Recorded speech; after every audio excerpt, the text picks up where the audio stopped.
भागवतम 76வது உபன்யாசம் சோபகிருத் வருஷம் கார்த்திகை மாசம் 2ஆம் தேதி சனிக்கிழமை 2/8/2125 மூணாவது ஸ்கந்தத்துல 7வது அத்தியாயம் முடிந்தது. இனி 8வது அத்தியாயம் சத்சேவம் முதல் இதுல 33 ஸ்லோகங்கள் உள்ளன. சத்சேவனீயோ மைத்ரேய உவாச சத்சேவனீயோ பத பூர்வம்சோ यल्लोकपालो भगवत्प्रधानः बभूविचेहाजित कीर्तिमालां पदे पदे நூனயசி அபீக்ஷ்ணம். சாதுக்களாலே கொண்டாடப்படத்தக்கதாக ஆயித்து பூர்வம்சமானது. மைத்திரேயர் சொல்றார், அந்த பூர்வம்சம் சாதுக்களாலே கொண்டாடப்படத்தக்கதாக ஆயித்து. பகவானை பிரதானமாக கொண்ட லோகபாலரான யமனாகிற நீர் இந்த வம்சத்தில் பிறந்தீர். விதுரர் தான், யமன் தான் விதுரராக பிறந்திருக்கான். அஜிதருடைய கீர்த்தி மாலையை, அஜிதர்னா பகவான், ஜெயிக்கப்பட முடியாதவர், அப்படி அவருடைய கீர்த்தி மாலையை ஒவ்வொரு அடியிலும் புதிதாக பண்ணுகிறீர், அடிக்கடி பண்ணுகிறீர். அதாவது பகவானுடைய புகழை பாடிய வண்ணமே இருக்கிறீர். அது ஒவ்வொரு க்ஷணமும் உமக்கு புதிதாகவே தோற்றுகிறது, அதனால அதை புதிதாக பண்ணுகிறீர் என்று கருத்து. ஞானிகளுக்கு எத்தனை தரம் பகவானுடைய புகழ் அனுபவிச்சாலும் அதில் புதுசு புதுசா பகவானுடைய ஆகாரங்கள் தோத்தும். அதனால அப்போதான் புதுசா அனுபவிக்கிறாப்புல இருக்கும். சோகம் திருணாம் க்ஷுல்ல சுகாய துக்கம் மஹத்கதானாம் விரமாயதஸ்ய பிரவர்த்தயே பாகவதம் புராணம் யதாக சாட்சாத் பகவான் ரிஷிப்யா. க்ஷுத்ர சுகத்துக்காக பெரிய துக்கங்களை உடைத்தான பெரிய துக்கங்களை அடைந்துள்ளார்கள் நரர்கள். அவர்களுடைய துக்க நிவர்த்திக்காக பாகவத புராணத்தை பிரவர்த்தனம் செய்கிறேன். பகவான் சங்கர்ஷணர் சனகாதி ரிஷிகளுக்கு பிரவர்த்தனம் பண்ணினார். அதை நான் உனக்கு சொல்லுகிறேன். இதுல வீரராகவ வியாக்கியானத்துல வீரராகவர் என்கிற மகான் இதுக்கு வியாக்கியானம் பண்ணிருக்கார் பாகவதத்துக்கு. அதுல ஒரு விஷயம் சொல்லப்பட்டிருக்கு. 2 விதமாக பாகவத சம்பிரதாயம் உள்ளது. ஒரு பாகவதம், அந்த சதுஸ்லோகி பாகவதம் என்னதுன்னு கேட்டா, பகவான் சதுர்முகனுக்கு சொன்னது சதுஸ்லோகி பாகவதமா சொன்னான் பகவான். அந்த சதுர்முகன் நாரதருக்கு சொன்னார். அந்த நாரதர் கிருஷ்ணத்வைபாயனான வேதவியாசருக்கு சொன்னார் என்ற பரம்பரையிலே வந்துள்ளது. 10 ஸ்கந்தங்களை உடையது. இப்ப வேதவியாசர்கிட்ட சுகர் அத்தியனம் பண்ணார். அவர் தான் பரீட்சித்துக்கு சொன்னார். அந்த பாகவதம் 10 ஸ்கந்தங்களை உடையது, 18,000 ஸ்லோகங்கள் கொண்டது. இன்னொரு பாகவதமானது சங்கர்ஷணர் அவற்றிலிருந்து தொடங்கிட்டு, அந்த சங்கர்ஷணர் ஆரம்பித்து அவர் சனகாதி ரிஷிகளுக்கு சொன்னார். சனகர், சனாதனர், சனகர், சனந்தனர், சனாதனர், சனத்குமாரர் என்ன 4 பேர். அந்த சனத்குமாரருக்கு சொல்ல, அந்த சனத்குமாரர் சாங்கியாயனர் என்ற அவருடைய சிஷ்யருக்கு சொன்னார். அந்த சாங்கியாயனர் பராசர மகர்ஷிக்கு சொன்னார். பராசரர் மைத்ரேயருக்கு சொன்னார். மைத்ரேயர் விதுரருக்கு சொன்னார். திருவிடங்கம் பெருகள் அந்த விதுரருக்கு சொன்னவாறு.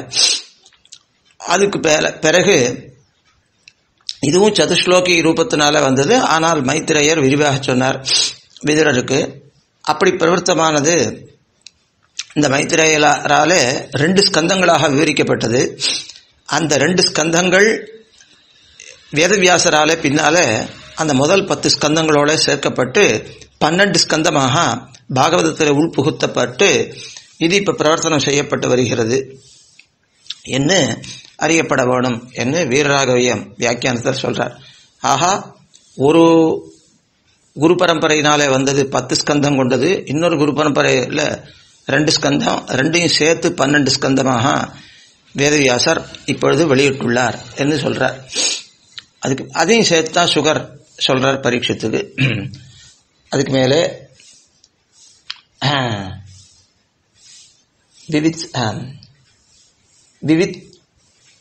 விவித்சஸ்தத்வமதா பரஸ்ய, அதுக்கு முன்னால ஆசீனம் உருவியாம் பகவந்த மாத்யம் சங்கர்ஷணம் தேவம் அகுண்ட சத்வம் விவித்சவத் விவித்சவஸ்தத்துவமதப்பரஸ்ய குமாரமுக்கியா முனையோன்வ பிருச்சன். பாதாள லோகத்திலே அமர்ந்திருந்தவராய் தடப்படாத சத்துவகுணமுடையவரான பகவான் சங்கர்ஷணர் அவரிடமிருந்து பிரம்ம தத்துவத்தை அறிய விருப்பமுள்ளவர்களாக கேட்டார்கள். சனத்குமாரரை முக்கியமாக உடையவர்களான சனகர், சனந்தனர், சனாதனர், சனத்குமாரர் என்ற முனிவர்கள்.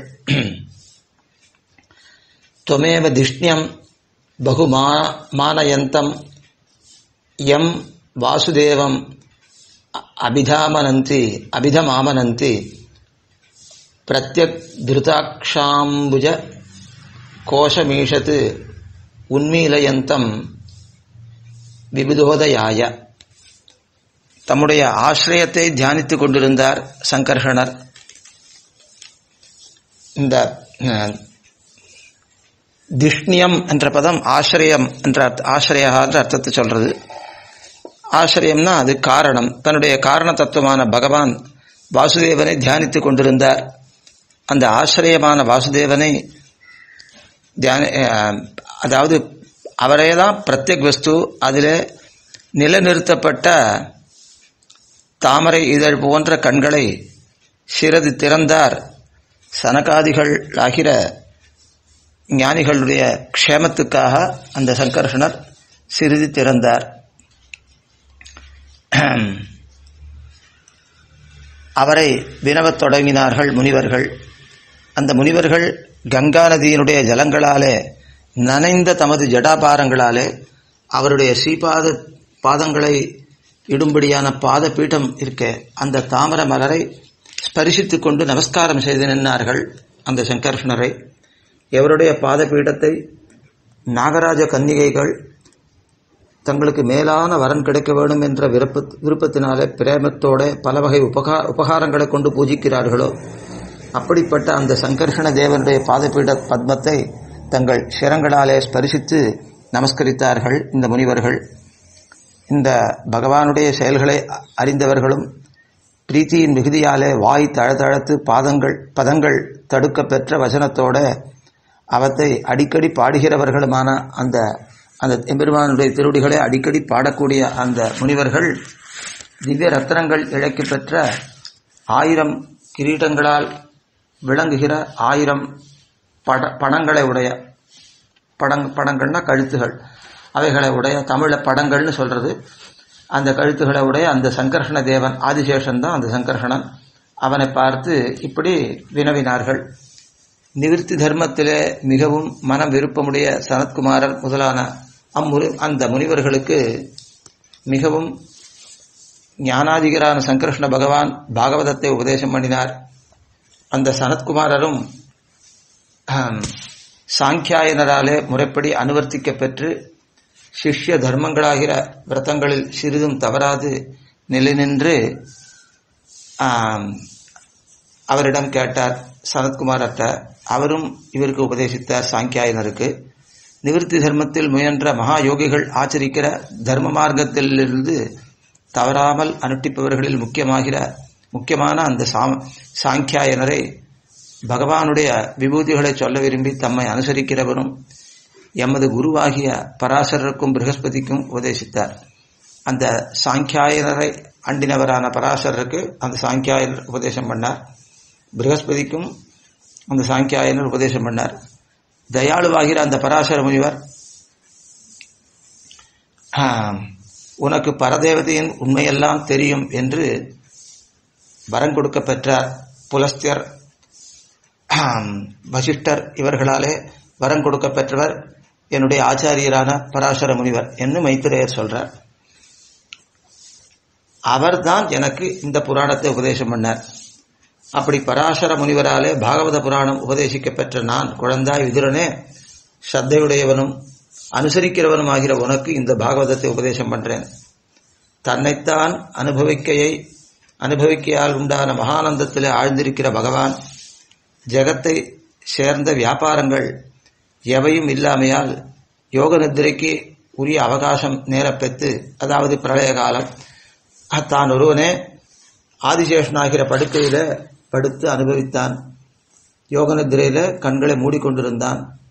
அதாவது ஜெகத் ரக்ஷண சிந்தை தான் யோக நித்ரை. யோகம் என்பது பகவானுடைய சிந்தனை தான் நித்ரை அவனுக்கு. அப்பொழுது எப்போ கண்களை மூடிண்டானோ இந்த ஜெகத்தெல்லாம் ஆவரண ஜலத்தினாலே சூழப்பெற்றிருந்தது. அதாவது ஜெகத்துக்கு காரணமான பூதங்களுடைய கூட்டம் ஆவரண ஜலத்தில் ஆழ்ந்திருந்தது. ஆவரண ஜலம் வரையிலும் சிருஷ்டித்து வைத்தான்னு அர்த்தம். அந்த ஆவரண ஜலத்தில் பகவான் சயனித்து கொண்டிருந்தான். அதாவது பிரகிருத்திலிருந்த மகத்து, அதுக்கு மேலே அகங்காரம், அப்புறம் தன்மாத்திரங்கள், அப்புறம் பூதங்களில் பிருத்திவி வரைக்கும் சுட்டிச்சு. அந்த ஆவரண ஜலம் இருக்கே, ஜலாவரணம், அதிலிருந்து பிருத்திவி சிட்டிக்கப்பட்டது. இன்னும் ஜலாவரணம் நிறைய இருக்க, அதில் பகவான் சிட்டித்து கொண்டிருந்தான். தன் சரீரத்துக்குள்ள அடங்கின பூத சூக்ஷ்மங்களை உடையவனாகி காலசக்தியை தூண்ட விரும்பி தன்னுடைய ஸ்தானமாகிற ஜலத்தில் அக்னி காட்டத்தில் தன் வீரியத்தை மறைத்து கொண்டிருப்பது போல, அதாவது அரணிக்கட்டையில் தன்னுடைய வீரியத்தை மறைத்து கொண்டு அக்னி இருக்கும். அதை போல பகவான் ஜலத்துக்குள்ளே வசித்து கொண்டிருந்தான். கிருத்தயுகம் முதலான 4 யுகங்கள் அடங்கின காலம் போன்ற எத்தனையோ காலம் வரையிலும், அதாவது பல சதுர்யுகங்கள் வரையிலும் பகவான் ஜலத்திலே வாசம் பண்ணுகிறவனாகி லோக சிருஷ்டின்ற காரியம் நிறைவேறாமலே இருந்து தன் சங்கல்பத்தினாலே தூண்டப்பெற்ற காலசக்தியோட கூட ஜெகத்தை படைப்பதற்கு காரணங்களான பூத சூக்ஷ்மங்கள் எல்லாம் தன் சரீரமாகிற பிரகிருதியில் அமைந்திருக்க கண்டான். அந்த பரமபுருஷன் தன் சரீரத்தில் அடங்கியிருக்கிற பூத சூக்ஷ்மங்களின் கூட்டத்தை தன் சங்கல்ப ஞானத்தால் தூண்டினான். அப்படி தூண்டப்பெற்ற அந்த பூத சூக்ஷ்மங்களின் கூட்டம் காலவசத்தினாலே ரஜோகுணம் தலையெடுக்கப்பட்டு ஜெகத்தை சிட்டிப்பதற்காக அவனுடைய நாவி பிரதேசத்தில் இருந்து அந்த பூத சமுதாயம் ஒரு தாமரை மலராக வெளித்தோன்றிற்று. பரமபுருஷனையே காரணமாக கொண்ட அந்த பூத சூக்ஷ்மமாகிற தாமரை மலர் ஜீவாத்மாக்களுடைய அதிருஷ்டத்தின்படி பலன் கொடுக்கிற அந்த காலத்தினாலே தூண்டப்பட்டு ஆழ்ந்திருக்கிற அந்த ஆவரண ஜலம் முழுவதையும் சூரியன் போல தன் காந்தியாலே விளங்கச் செய்து கொண்டு சீக்கிரத்தில் மேலே தோன்றியது. விதுரனே, ஜீவாத்மாக்கள் அனுபவிக்கத்தக்க சமஸ்த வத்துக்களையும் விளங்கச் செய்வதான அந்த பிரம்மாண்டமாகிற பத்மத்தை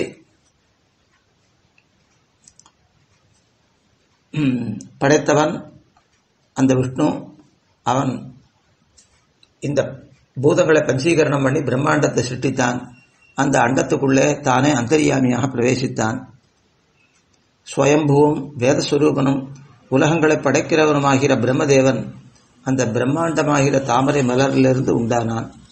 அந்த பிரம்மதேவன் பிரம்மாண்டமாகிற தாமரை மலர் மேலே அந்த கர்ணிகையில் உட்கார்ந்து பிரபஞ்சத்தை காணப்பெறாதவனாகி அதை கண்டுபிடிக்கும் பொருட்டு ஆகாசத்தில் கண்களை மலர விழித்து பார்த்தான். ஜெகத்து இன்னும் உண்டாகலை.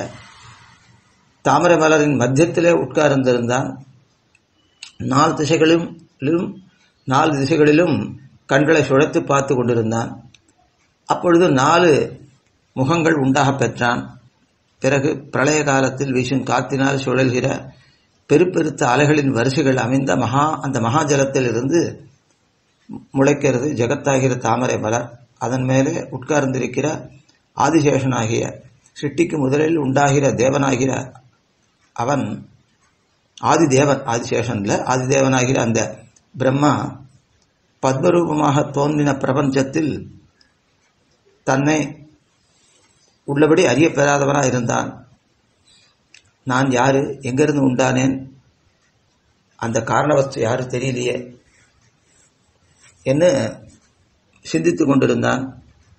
இந்த தாமரை மலர் எங்கிருந்து உண்டாயிற்று, எந்த ஆதாரத்தின் மேலே இந்த தாமரை மலர் இருக்கிறது, அப்படிப்பட்ட ஆதார வஸ்து எது, இது ஜலத்தின் கீழ் இருக்கணுமோ இல்லையோ, எந்த வஸ்துவும் இல்லாமல் இந்த தாமரை நிற்காதே, இந்த தாமரை மலர் தான் நமக்கு தோற்றுகிறது, ஆனால் இதுக்கு ஒரு ஆதாரம் அடியில் இருக்கணும் என்று நிச்சயித்தான். இப்படி ஆலோசித்து கொண்டு தாமரை மலருடைய தண்டின் வழி துவாரத்திற்குள்ள ஜலத்துக்குள்ள நுழைந்தான். அப்படி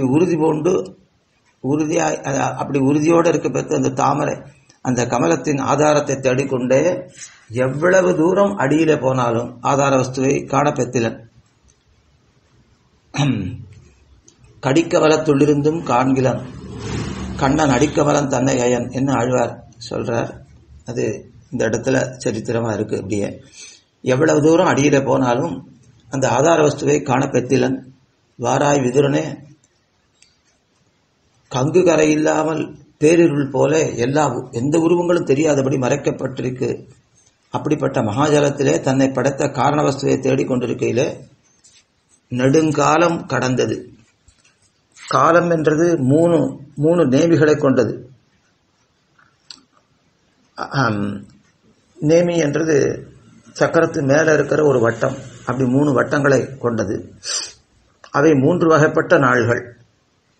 அவற்றில் சில நாள்கள் ஏத்தமுடையவைகள், சில குறைவுடையவைகள், சில சமங்களாக இருக்கும். 3 வகைப்பட்ட இந்த நாள்கள் அந்த காலம் என்கிற சக்கரத்துக்கு 3 நேமிகள். இந்த காலம் பிறப்பில்லாத பகவானுடைய ஆயுதமாகிற சுதர்சனம் என்கிற சக்கரம்தான் அந்த காலம். இது பிராணிகளுக்கு பயத்தை விளைவித்து கொண்டு அவர்களுடைய ஆயுஷை நடத்துகிறது. அதாவது கடத்தி வைக்கிறது. ஆயுஷை அழிச்சுட்டே இருக்கு. இத்தகைய காலத்தில் 100 ஆண்டுகள் சென்றன. அந்த பிரம்மதேவன் அத்தனை காலம் தேடியும் அந்த கமலத்தினுடைய ஆதார வஸ்துவை கண்டறிய முடியாமல், அதை கண்டறிய வேண்டும் என்னும் விருப்பம் சிறிதும் நிறைவேறப்பெறாமலே அதை தேடும் பிரயத்தனத்திலிருந்து திரும்பி மீளவும் தன்னுடைய ஸ்தானமாகிற கமலத்திலே, அதாவது கர்ணிகையிலே வந்து சேர்ந்தான். மெல்ல மெல்ல சுவாசங்களை அடக்கி இந்திரியங்களையும் விஷயங்களிலிருந்து மீட்டு சமாதி என்கிற உபாயத்தை கைப்பற்றி உட்கார்ந்தான். அந்த பிரம்மதேவன் 100 சம்பத்சரங்கள் அடங்கின காலம் அதில் சமாதியை அடைந்து குறவர நடத்தி, அதாவது அப்படிப்பட்ட தியானத்தை செய்து அதனாலே தெளிவு நேரப்பெற்று எதை முன்பு ஜலத்திலே வெகு தூரம் தேடியும் காணப்பெற்றிலனோ அந்த வஸ்துவாகிய பரமபுருஷன் தானே தன் மனசிலே தோத்தப்பெற்றதை கண்டறிந்தான். இது பரியந்தம் பார்த்துருக்கோம். இத்தோட பாகவத உபன்யாசம் 76வது உபன்யாசம் முடிந்தது. ஆழ்வார் திருவடிகளே சரணம், எம்பெருமானார் திருவடிகளே சரணம், ஜீயர் திருவடிகளே சரணம்.